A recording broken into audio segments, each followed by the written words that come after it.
विभाग द्वारा पोषण ट्रैकर ऐप में काम करने के लिए कहा गया है। ये ऑनलाइन काम करने के लिए विभाग में हम लोगों को दबाव डाला जा रहा है कि आप लोग ऑनलाइन काम करिए, जबकि हम बहुत सारी आंगनबाड़ी कार्यकर्ताएं इतनी पढ़ी लिखी नहीं है कि इंग्लिश वर्जन का पोषण ट्रैकर ऐप चला सके। और दूसरी दिक्कत उसमें ये है कि हर गांव में हमको पोषण ट्रैकर ऐप आंगनबाड़ी में ही बैठ कर के बच्चों की हाजिरी, बच्चों अपनी हाजिरी, सब उसमें बच्चों का खाद्यान्न, सब चीज़ उसमें आंगनबाड़ी में ही बैठ के काम करना है। जबकि हर गांव में नेटवर्क उपलब्ध नहीं रहता है, कभी नेटवर्क रहता है कभी नहीं रहता है, जिसके कारण हम आंगनबाड़ी कार्यकर्ता अगर हर दिन स्कूल जाते भी हैं फिर भी अगर नेटवर्क नहीं रहेगा तो हम अनुपस्थित कहलाएंगे। और तीसरी दिक्कत ये है कि सभी आंगनबाड़ी कार्यकर्ताओं के पास मोबाइल नहीं है, स्मार्टफोन नहीं है, जिसके द्वारा हम इसमें काम कर सकें। शासन के द्वारा आज 1 फरवरी 2022 तक हम लोगों को महिला बाल विकास के द्वारा फोन नहीं दिया गया है और दबाव ये बनाया जा रहा है कि आप ऑनलाइन ही पोषण ट्रैकर में काम करिए। अब सबसे बड़ी दिक्कत ये है कि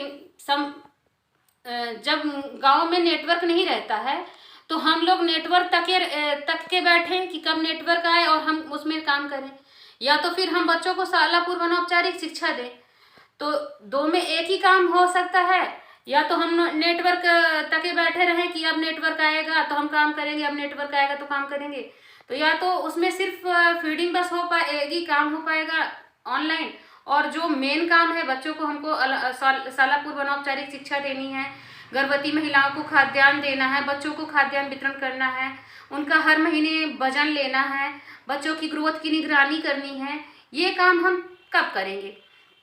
और अभी तक हम लोगों को संपर्क ऐप में काम करते 2 साल हो गए हैं। हम लोगों को सिर्फ 6 महीने का बैलेंस डाटा के लिए पैसे मिले हुए हैं, जो कि 200 रुपये मंथली के हिसाब से है। अब हर डाटा महंगे हो गए हैं, जो कि 300 रुपये के लगभग 1 महीने का डाटा आता है। और शासन हमें मोबाइल भी नहीं दी है, और सभी कार्यकर्ताएं इतनी सक्षम भी नहीं है कि इंग्लिश वर्जन पोषण ट्रैकर में काम कर पाएँ।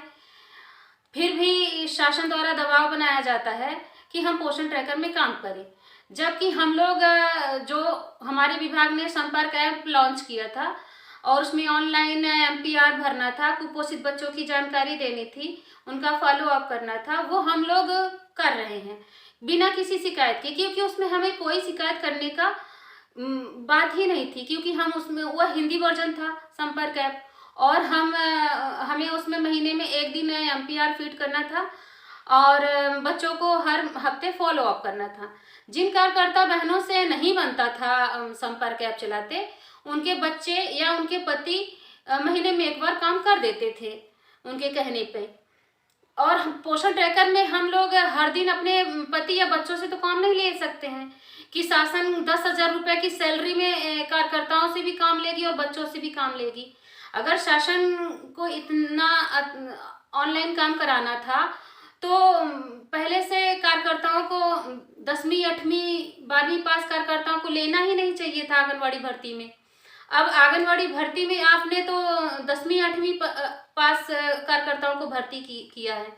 अब उनसे जब संपर्क ऐप नहीं आ रहा है, पोषण ट्रैकर ऐप चलाते नहीं आ रहा है, फिर इतना ज़्यादा दबाव क्यों दिया जाता है कि पोषण ट्रैकर ऐप चलाएंगे तभी आपका वेतन मिलेगा, जबकि इतनी सारी दिक्कतें हैं उसमें। फिर भी हम लोग ने शासन से कहा कि शासन हमारी कुछ दिक्कतें जो हैं उसमें पोषण ट्रैकर ऐप चलाने के लिए, तो हमारी दिक्कतें उसमें सॉल्व की जाए, सही की जाए, ताकि हम लोग उसमें काम कर सके। भाई काम करने के लिए हम लोग ने नौकरी की है तो हम लोग तो काम करेंगे ही, पर शासन ये बताए कि हम लोग या तो नेटवर्क तक के बैठे या तो पोषण ट्रैकर ऐप में काम कर लें, और या तो बच्चों को शाला पूर्व अनौपचारिक शिक्षा दे लें।